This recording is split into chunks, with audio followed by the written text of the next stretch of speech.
Hey there, I'm Dr. Sherry Walling. I'm a clinical psychologist for entrepreneurs and high performers. My job is to help people who are doing amazing things in the world and in their lives with their own mental health.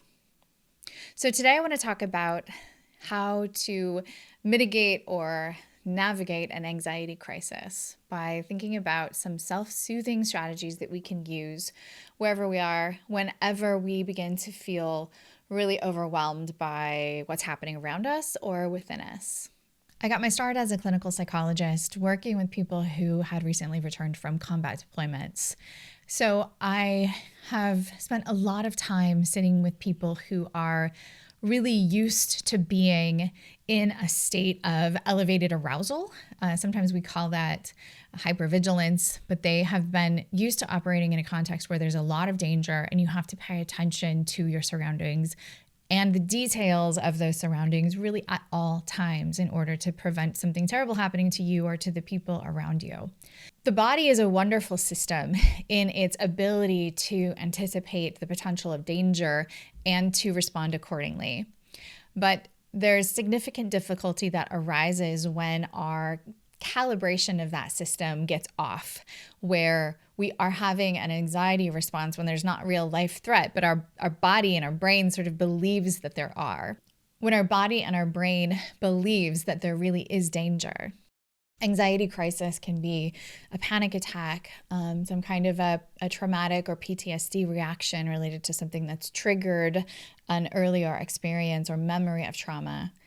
Anything where we feel a bit like our mind and body are hijacked by anxiety, where we are unable to kind of talk ourselves through or rein it in quickly, I would call that an anxiety crisis. It's super uncomfortable, can be super scary. Sometimes it feels like a heart attack if we're really in the state of like a panic attack.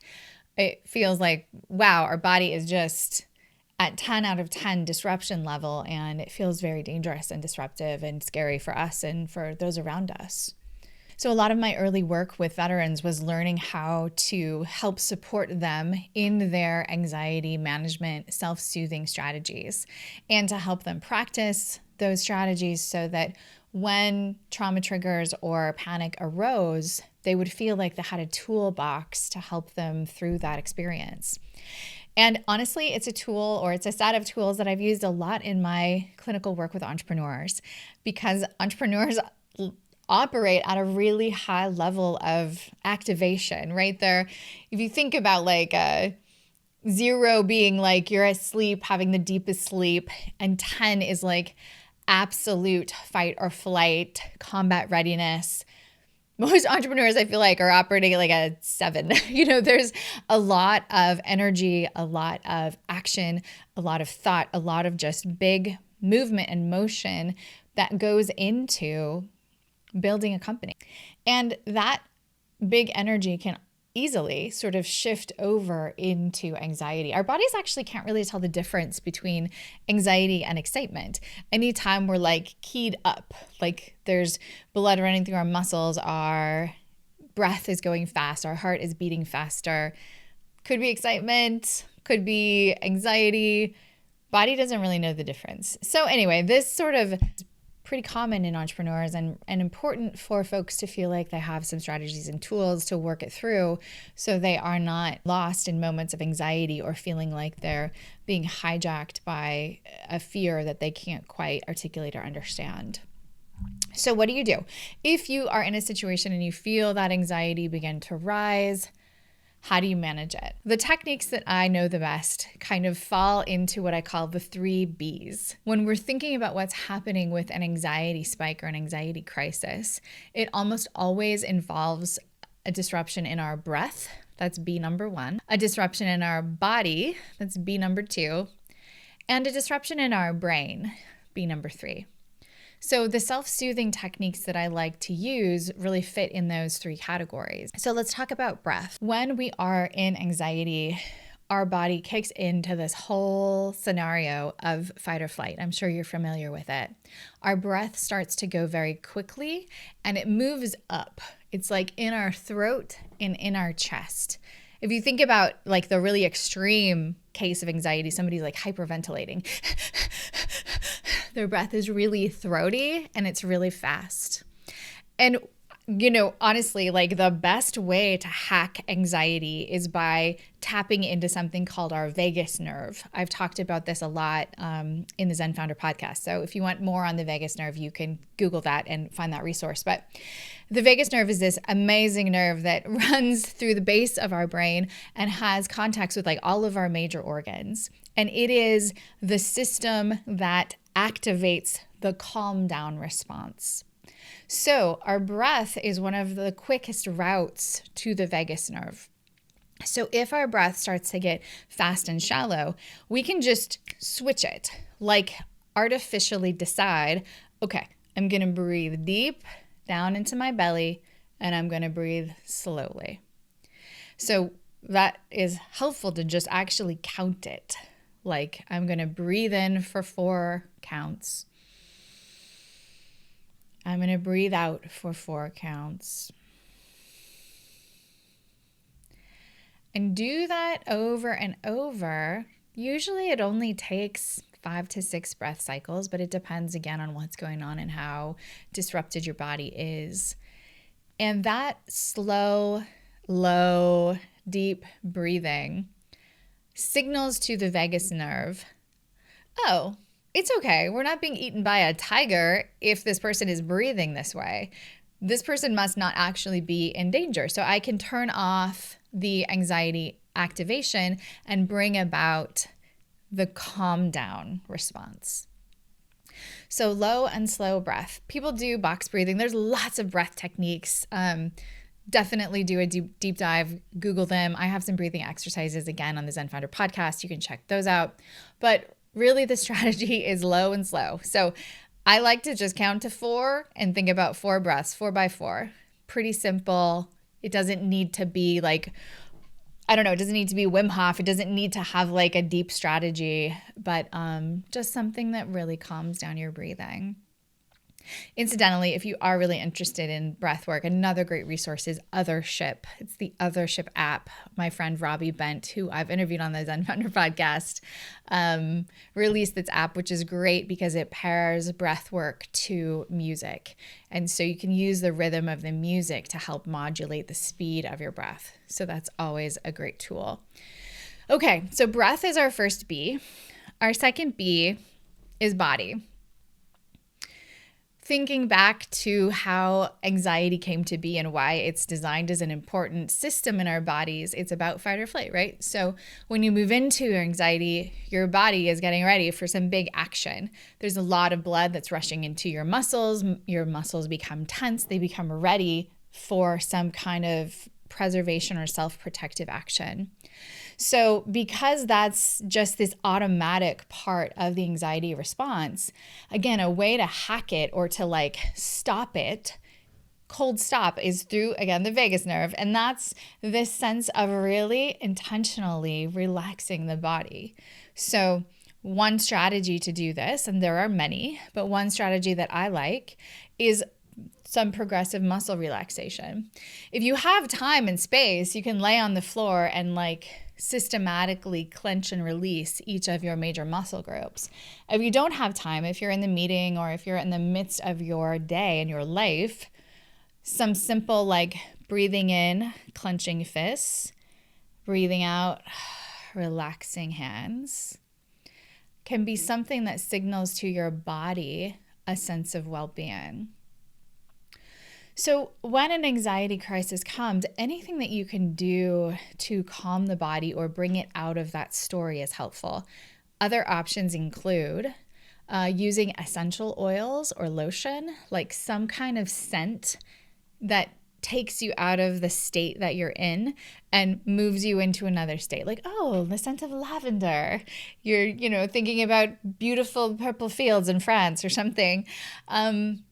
Or a sense of even rubbing lotion on your hands, very slowly caring for your cells, caring for your body, tending to it. You can also do some tapping, self-massage, giving yourself a hug. You want to think about how to help your body feel safe. Just as you would if one of your kids woke up in the middle of the night from a bad dream and they were upset. What would you do? You might rub their back or sing to them, or just gently with your hands and your presence communicate to their body that they're safe and it's okay to be calm and to go back to sleep. Same thing applies. So our third B is the brain. And this is the tricky one. It's really the mind I'm talking about, not the organ of the brain. But, the 3B alliteration is kind of satisfying. So I say the brain. One of our best tools to combat anxiety has to do with what channel we're watching in our brain. If you think of our brain as like a television set, what's on the TV? What's the channel you're watching? Most of us in a state of anxiety are watching a channel of horror and destruction, of scary things, of failure, of everything that could go wrong. That's what's playing on the sort of mind's screen. So part of our strategy is to change the channel, right? We don't really want to watch that. Let's change the channel to something. So what we want to change the channel to, though, is a place of safety, comfort, relaxation. It's really helpful to have a go-to happy place or relaxation place. For some people, it can be like a cozy chair in their grandma's home. And they picture just curling up in this chair, maybe with a lovely blanket. Maybe there's a cat nearby, but a scene which they know, they remember, they've had an experience of that lives in their cells, that they can call forth in a lot of detail in order to play that station in the brain. Other people go to the beach, go to the mountains, imagine themselves, on a hammock on a beautiful, beautiful beach in Thailand or something. But you want to have a place that for you is easy to get to. And it's important to play it out because you really want it to be believable. You want it to be like a good movie that's playing in your brain. So one of the ways of really fleshing it out and making it believable is to think about all the sensory cues that go along with that place. What do you see? What does it sound like in that place? Like if you're in your grandma's house, what kind of like music does she have playing in the background? Or if you're at the beach, what is the sound of the waves or maybe the seabirds? What does the place smell like? Scent is like a very powerful evoker of emotion for humans. So is grandma making apple pie or chocolate chip cookies? Or can you smell the seawater and the seaweed, just that scent of the beach? Maybe if you're in the mountains in your mind movie, you smell the scent of pine. But what are the things that really fill in the details? Is there a taste to this place?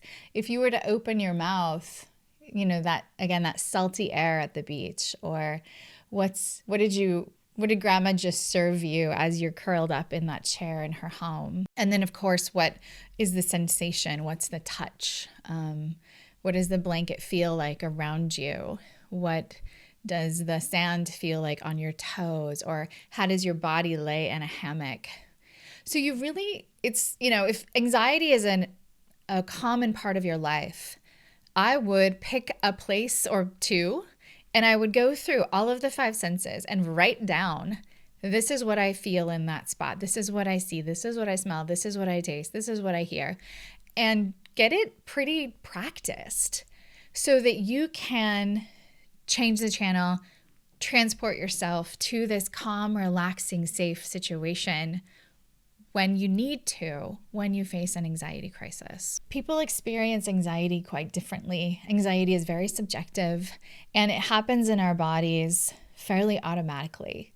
So it's important not to be really critical of yourself for feeling anxious, but instead of using that time and space to criticize yourself, just to really get a strategy, get a way of bringing yourself back. And the 3 B's is a really great tool: breath, body, brain.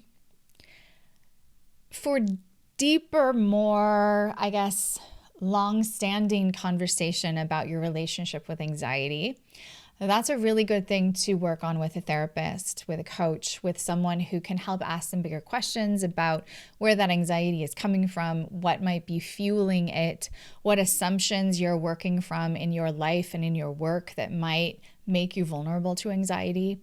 And then you can begin to work on the foundation that might be leaving you vulnerable to anxiety. It's kind of a both and. We want the crisis fix it in the moment strategies, and then we want the longer term, unfold it over time, rework the foundation kind of strategies. Both serve you and both will help you feel more able to be super present in your life and in your work and build the kind of business and amazing life that you want. So as I mentioned, I've spent a lot of time thinking about this for people who are in the midst of trauma and other kinds of anxiety-related responses. So lots of content on the Zen Founder website related to anxiety. And it's something that I talk about and work with quite often. So if it's interesting to you, feel free to sign up for the newsletter. You can find that at zenfounder.com. And I hope to be of service to you. So thank you for watching. Take good care.